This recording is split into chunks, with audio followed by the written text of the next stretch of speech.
Hello friends, আজকের আবারও একটি নতুন রেসিপি আপনাদের কাছে নিয়ে চলে আসলাম। আজ আমার মেনুতে থাকবে খাসির মাংস কষা। বাড়ির কিছু অল্প উপকরণ দিয়ে কীভাবে ঝটপট আমরা খাসির মাংস কষা বানিয়ে নিতে পারবেন সেটাই আপনাদের সঙ্গে শেয়ার করতে চলে আসলাম। আজকের বাজার থেকে খাসির মাংস নিয়ে আসলো, সেটা দেখে মা আমাকে বলল, তাহলে চলো এটা ঝটপট আজকের খাসির মাংসটা কষা করা যাক। দেখে বুঝতে পারছেন খাসির মাংসটা আমি ভালো করে ক্লিন করে নিয়েছি। সর্বপ্রথমেই কিছু মশলা আমি বেটে নেব। পেঁয়াজ, টমেটো, ধনিয়া পাতা, কাজু এবং কাঁচা লঙ্কা। এই তো আমাদের টমেটো পেস্ট হয়ে গেছে এবং আদা রসুনের পেস্ট হয়ে গেছে। এবার একটা চুলোর মধ্যে কড়া বসিয়ে তোমার পরিমাণ মতন আমি সরিষার তেল দিয়ে দিলাম। সরিষার তেলের উপরে সামান্য পরিমাণ লবণ এবং 1 চিমটি হলুদ দিয়ে খুব ভালো করে আমি আলুটা ভেজে নেব। আমি এখানে দুটো বড় সাইজের আলু নিয়ে নিয়েছি। আমরা যেহেতু বড়টা দেখাবো ওই জন্য আমরা আলু দিচ্ছি খাসির মাংসতে। আপনারা যদি না চান দিতে না পারেনও, ওটা অপশনাল। আলুগুলো আমি লাল লাল করে খুব সুন্দর করে ভেজে নিলাম।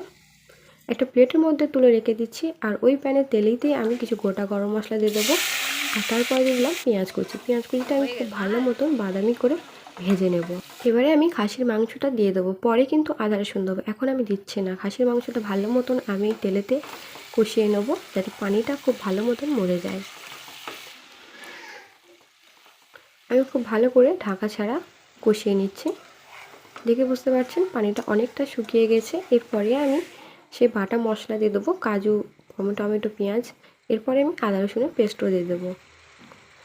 আমি 4 চামচের মতন আদা রসুনের পেস্টে দিয়েছি, হাফটা রেখে দিলাম। আবারও আমি খুব ভালো করে কষিয়ে নিচ্ছি যতক্ষণ না তেলটা ছাড়ে, মানে পানিটা শুকিয়ে যায়।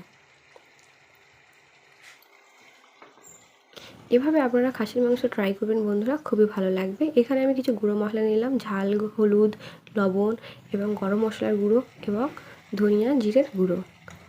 খুব ভালো করে কষিয়ে নেবো। আবারও আমি গুঁড়ো মশলা দেওয়ার পরে যতক্ষণ না তেল ছেড়ে দেয় ততক্ষণ আমি এভাবে অনবরত কষাতে থাকবো।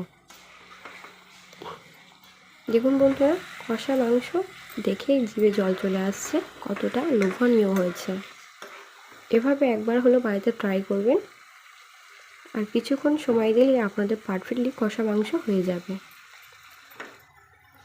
এবারে আমি কিছুটা আলু যেগুলো ভেজে রেখে দিয়েছিলাম সেইগুলো দিয়ে দেবো। দেওয়ার পর আবারও আমি কিছুক্ষণ কষাবো। এখনও কিন্তু আমি পানি দিইনি।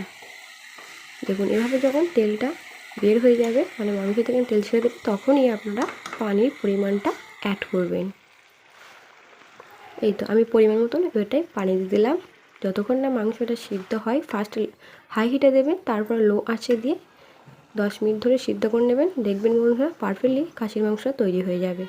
দেখে বুঝতে পারছেন কতটা নরম এবং সফট হয়েছে। আপনাদেরকে আমি ভেঙে দেখাচ্ছি। আর এটা এত টেস্ট হয়েছে বন্ধুরা, বাড়ির লোক না খেলে বুঝতে পারতো না। আপনারা একবার হলেও বাড়িতে ট্রাই করবেন, দেখবেন কতটা ভালো লাগবে। রেসিপিটি যদি ভালো লাগে থাকে তাহলে একটি সাবস্ক্রাইব করে দেবেন। এতক্ষণ দেখার জন্য ধন্যবাদ।